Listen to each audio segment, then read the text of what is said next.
I am back from Italy, all jet lagged, complete with wrinkles, dark circles under my eyes, still feeling jet lagged. But I wanted to come on and just share some tips, things that worked really well for me, things that maybe didn't work so well while it's all fresh on the brain. One thing that I did, and I'm so grateful that I did, is I bought a special case.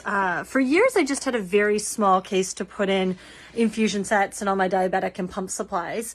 And then if it got to the point where I was going for longer periods of time, I would just utilize the box that my pump supplies came in. But needless to say, that's not always super practical. Something like this. So this is Sugar Medical.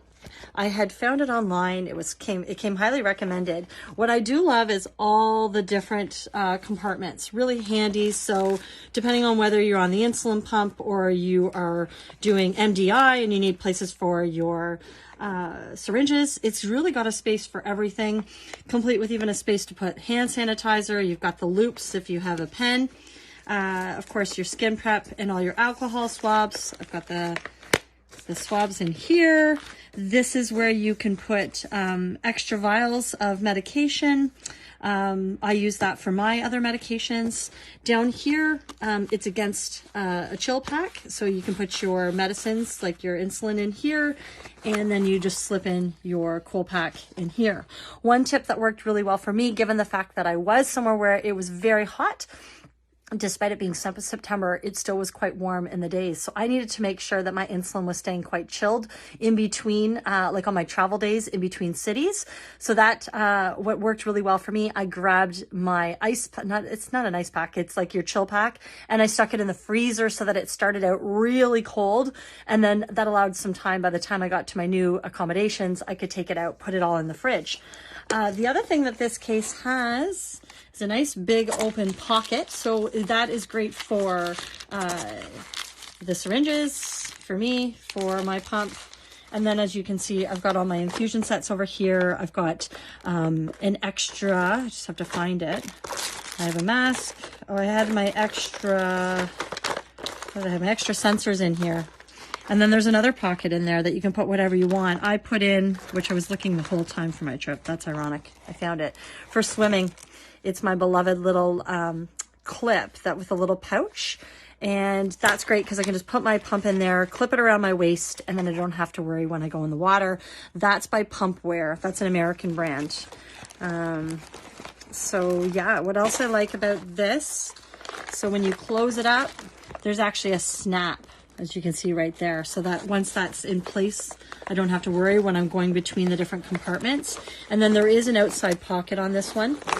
So I put in I put in my Juice Plus capsules, and then I also put in my used syringes and reservoir sets and infusion sets.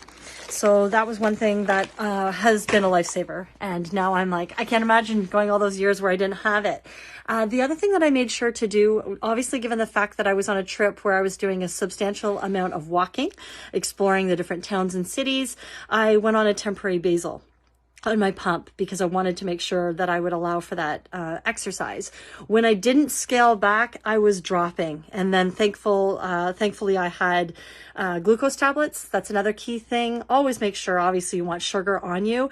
Juice can be really heavy. So with glucose tablets, they take up way less space. You don't have to worry about it being punctured. You've got the nice hard plastic case, and then you know exactly how much carbohydrate is in those glucose tablets to give you whatever you need.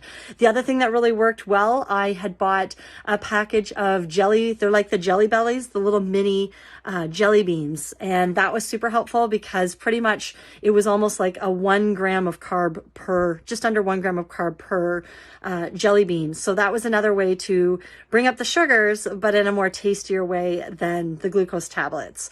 In terms of reduction of insulin that I mentioned earlier, what I was finding that was very helpful, especially if I was on a train and heading to a new city, I would try to remember, or actually this happened as well when I was on a ferry ride heading over to Positano, that I wanted wanted to make sure that I started that temporary basal rate 1 hour before, just like I would for any type of exercise. So that's something that you could try so that you're not worried about getting that exercise in and scaling back, and not scaling back your insulin dose that you'd be then concerned, of course, of dropping low. I played around with it. Sometimes I would do 20% reduction, and then I would find that I was going high because we weren't walking super fast. We were stopping at different stores. What I would recommend is start lower, just a slight reduction, and then give it a try. See, you get into a rhythm, you know how the day is going, and you'll know your itinerary. And so you can play around with it, maybe 10% reduction, maybe 20%. And then, of course, if you're doing really intense exercise, you're going to scale it back significantly more. So those are just some tips that I found to be really useful to remember, because so many times I would get somewhere and think, oh, I forgot to, put my temporary basal rate when I was on the train, and then having to prepare for dropping low as I was walking. So there'll be more tips to come. Those are ones that came to mind that are fresh on the brain. There's a few others coming down the pipeline. There will be more videos likely as the week goes on, as these little tidbits of information come to the surface. Hope it's been helpful. Have an amazing day, and happy Tuesday.